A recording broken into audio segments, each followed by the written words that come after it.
Well, I started taking voice lessons and piano when I was 7 with my sister. So we had the same teacher.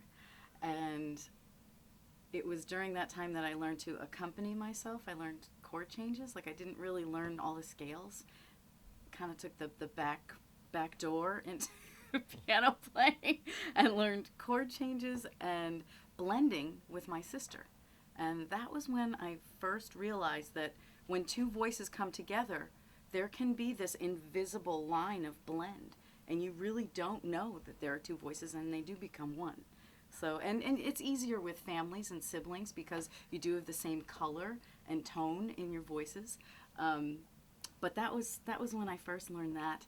And then I actually quit piano in 8th grade and did not really want to join the choir in middle school.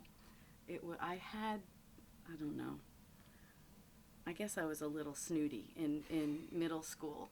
And Sorry, I'm not laughing. I, I did not like the music teacher, the chorus teacher.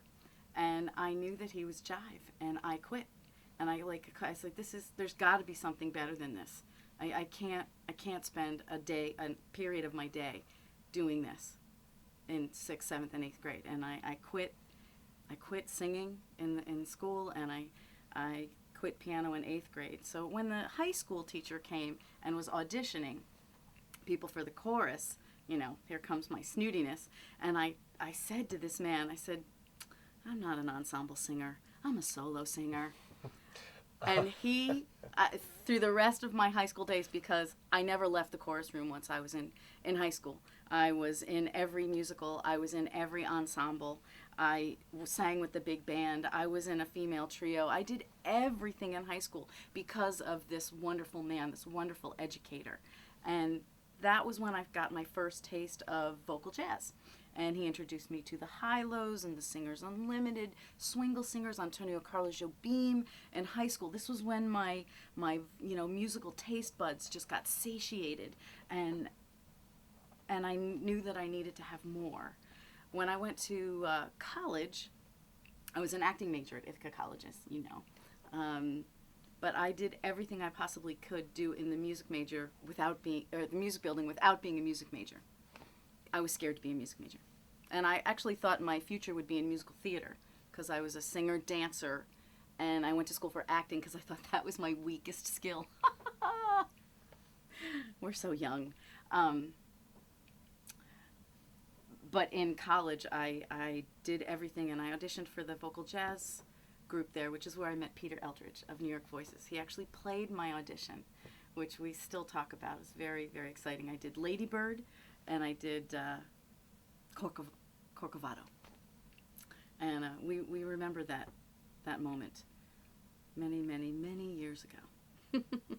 And I studied classically, and I was in a master class at Ithaca, shaking in my boots, an acting major in the jazz ensemble, singing classical music. I was trying to learn everything I could, like I said, without being a music major. When I left Ithaca, I went to New York and I continued my studies. And I studied with an opera singer who was very, very open-minded. And she truly helped me build the voice that I needed for New York Voices. I remember in the beginning stages of New York Voices, we were 6. We were 8.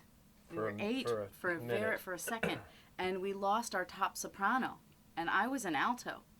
And Darmon turned to me and he said, well, I guess you're going to have to be the soprano. And I looked at his charts and I go, Darmon, I don't have those notes. And I remember you might argue with me, but you turned to me and you go, well, I guess you're going to have to find them.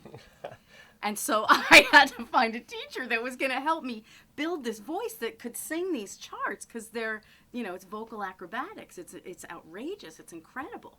But this woman did. She helped me build my voice, work my range, and what I learned from this particular woman is the basis of what I teach now as a voice teacher. It's also one of my passions. That part of it is interesting. I must have recognized that you weren't a true alto, which there aren't really that many true altos in the world in that sense of from a color in the same way that there's not as many true basses. You know, most of us guys are baritones, and then a number of us are tenors, and then there's the one or two real basses in the world, right? Right. And so yeah, because and you were probably studying a lot for that in musical theater. Oftentimes the range is so very specifically conversational alto mezzo thing, and obviously in our world, in our New York Voices world, our range covers the gamut. So yeah, you drew the short straw, I guess. Whew. My education was very basic when I was a kid. I was sort of a late bloomer. I grew up in a very small town up in Maine, and I was surrounded by quite a bit of arts and culture in my family. My parents were, my father was an art professor at Colby College, a small college up in Maine, and my mother was a French teacher, and she also was a potter, a professional potter. Still is, makes beautiful pottery. We all have her pottery. Yeah, my wife married me for the pottery. But the music department in my school was very, very small. So a lot of the music education early on was just listening to the music that my parents loved, and they listened to a ton of classical music. And so I grew up listening to classical music, and then as is your typical kid, I'm hearing the pop music that my friends are listening to, and so I was listening to, you know, the Stevie Wonders and Earth, Wind and Fire and Chicago and Joni Mitchell and, you know, fill in the blanks from, you know, from all that stuff from the 70s. And so, and then I played, you know, I was a band geek and a choir geek, and I sang in the choir, played in band and sang in all-state choir and, you know, all those kind of things. But my jazz experience was basically zero. There was none in my school. And so when I went off to college, I went off to study classical music. I also played bassoon at that time. So I was playing bassoon and saxophone, a little bit of flute and clarinet, kind of thinking I'd be one of those doubler guys or something. I don't know where it was going to go. But then I got to school and started meeting, you know, hanging out with some of the guys that were into the jazz side of things. And as soon as I started hearing it, actually it's interesting being on this cruise, because one of the first people that just changed my world was Phil Woods, who is on this cruise, and I was carrying his saxophone onto the boat, you know, for him, you know, the other day. And I got introduced to Phil Woods, Sonny Rollins, Michael Brecker. Yeah, the Brecker brothers, you know, and all these, and then of course went back to Charlie Parker, and just, you know, I started to explore all of this world that was just changed my life, and yes, I moved to the dark side. And I actually finished out my undergrad degree in classical music, because by the time it just made sense to finish it as I kind of committed to it. But I took every jazz elective I could. Around that time too, the classical, the choral music I was listening to was more, you know, Palestrina and Benjamin Britten and, you know, I was just loved big choral works, whether it was going back to early music and Renaissance music up through 20th century. I just loved the way the voice worked in harmony. And so somewhere along that line, somebody introduced me to Manhattan Transfer, which I kind of knew of them because of some of their pop hits. But for me, with my musical taste, the pop hits didn't really interest me.